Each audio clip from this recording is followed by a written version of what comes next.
अस्सलाम वालेकुम जी। सबसे पहले तो मैं आप सबको मुबारकबाद पेश करती हूँ कि जिन्होंने अल्लाह ताला ने जिनको मौका फ़राहम किया है कि इस मरतबा वो फ़रीज़ा हज अदा करेंगे, और दुआ गो हूँ कि अल्लाह ताला आपको खैर खैरियत से अपने घर का विज़िट करवाए और हज की सआदत नसीब फरमाए। आमीन सुम्मा आमीन। अब हम आपको थोड़ी सी तफसील इस बात की बताते हैं जो आपकी सहूलत के लिए होगी। वो ये कि आप जो भी ख़वातीन व हज़रात हज की अदायगी के लिए प्लानिंग कर रहे हैं, वो हज दरख्वास्त जमा होने से पहले कुछ जो इंतज़ामात हैं वो मुकम्मल कर लें ताकि बाद में आपको मसला ना हो। एक तो सबसे पहली चीज़ ये है कि आप अपना पासपोर्ट चेक करें कि आपका पासपोर्ट कहीं एक्सपायर तो नहीं है, उसकी जो मियाद है वो ख़त्म तो नहीं होगी, क्योंकि उसके बनने में भी 2-3 महीने लगते हैं।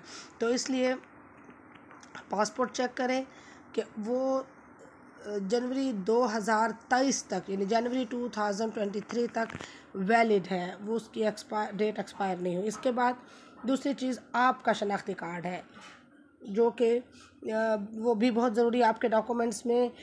वो भी जनवरी 2023 तक वैलिड होना चाहिए। अगर ये दोनों चीज़ें एक्सपायर हैं या इनमें से एक चीज़ भी एक्सपायर है तो आप फौरी तौर पर इनके मुताल्लिका दफ्तर नादरा या पासपोर्ट के ऑफ़िस जाएं और इनको रीन्यू करवाएं। इसके लिए और इनको अर्जेंट बुनियादों पर रीन्यू करवाएं, डबल फ़ीस के साथ रीन्यू करवा लें ताकि आपको बाद में मसला ना हो। और इसको ज़रूरी है जनवरी 2023 तक इसकी मियाद होनी चाहिए।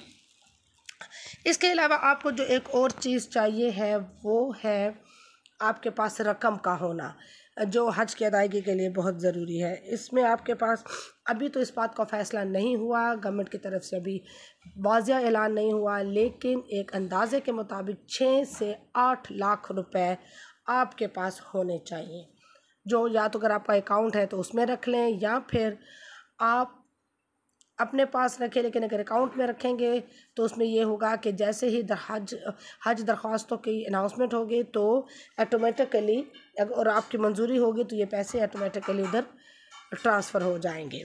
इसके लिए आपको बैंक में फॉर्म भी फिलअप करना होगा।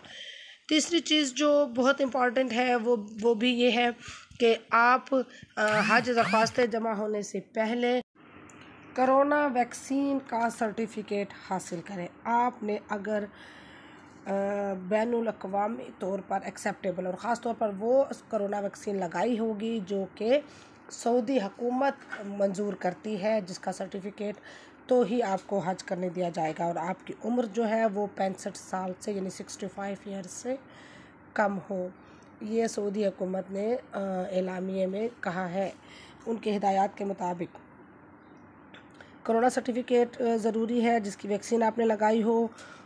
उसमें आप फाइज़र या एस्ट्राज़ेनेका या मॉडर्ना की एक बूस्टर डोज ज़रूर लगवाई हो, तो तभी जाकर आपको हज करने की सआदत हासिल करने का मौका दिया जाएगा जी। इसके अलावा आपको ट्रैवल इंश्योरेंस सर्टिफिकेट भी लेना होगा, और अगर हज दरख्वास्त मंजूर होने के बाद भी लिया जा सकता है, प्राइवेटली लिया जा सकता है और इससे पहले भी लिया जा सकता है, तो बेहतर है कि आप इसको पहले से हासिल कर लें।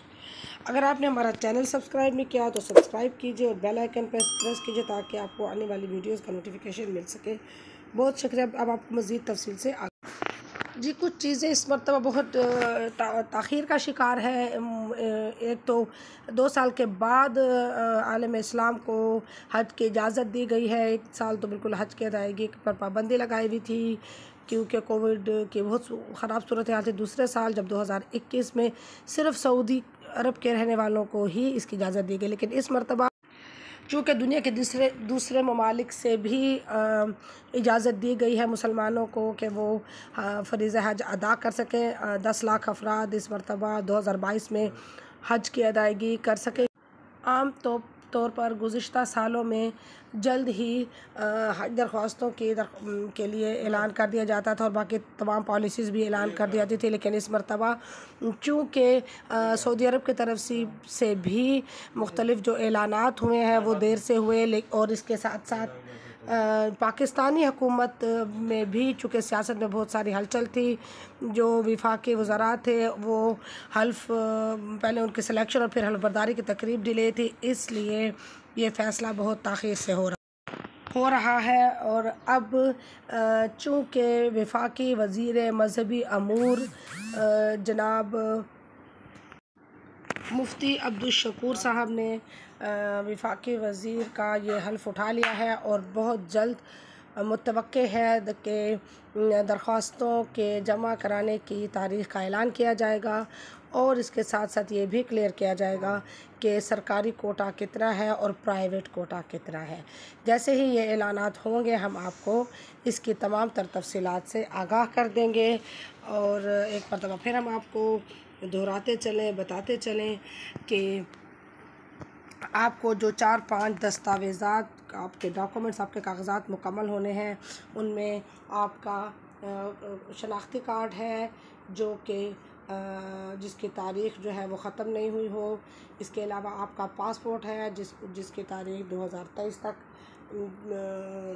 एक्सपायर ना हुई हो और आपका वैक्सीनेशन सर्टिफिकेट है जिसमें बूस्टर डोज़ लगवाई हो और इसके अलावा 8 लाख रुपए, तकरीबन 6 से 8 लाख रुपए होने चाहिए और जो है इंश्योरेंस, ट्रैवलर इंश्योरेंस सर्टिफिकेट भी होना चाहिए और आपकी सेहत का बिल्कुल दुरुस्त होना चाहिए। अपनी खुराक का ख्याल करिए और सेहत का भी ख्याल करिए इन 2-4 महीनों में। और अगर कोई डॉक्यूमेंट्स मुकम्मल नहीं है तो उनको मुकम्मल अर्जेंट बुनियादों पर, तरजीही बुनियादों पर करिए। इसके अलावा हम आपको ये बताते चले कि इस मरतबा पाकिस्तान से 81,132 यानी 81,132 लोग ही फ़रीज़ा हज की अदायगी के लिए जा सकेंगे, क्योंकि सऊदी अरब ने इस मरतबा इतना ही कोटा पाकिस्तान को दिया है। और दूसरी उनकी हिदायत यह है कि इनकी जो उम्र है, जो एज है, वो 65 साल यानी 65 ईयर्स से कम हो। इसके अलावा उन्होंने बूस्टर डोज़ लगवाई हो, उनके पास कोरोना से की वैक्सीन का सर्टिफिकेट हो। ये 3 चीज़ें तो बैनुल-अक़वामी तौर पर उन सऊदी हुकूमत ने की है, इसकी पाबंदी लगाई है और इसको पूरा करने के बाद ही फ़रीज़ा हज के अदायगी के लिए जा सकेंगे लोग। और इसके साथ साथ पाकिस्तान की तरफ से भी जो बैनुल-अक़वामी हमेशा से तरीक़ाकार होता है हज की अदायगी का, वो यही है पासपोर्ट, शनाख्ती कार्ड, ट्रैवलिंग इंश्योरेंस सर्टिफिकेट और हज की फ़ीस, जिसका अब इस वक्त तक अनाउंस नहीं किया गया। और जैसे अनाउंस करेंगे, तारीख़ों का भी ऐलान करेंगे, हम आपको आगाह करेंगे। तब तक अल्लाह हाफिज़ और हमारे चैनल को सब्सक्राइब कीजिए ताकि आपको आने वाली वीडियोज़ की इन्फॉर्मेशन मिल सके। खुश रहें, खुश रखें।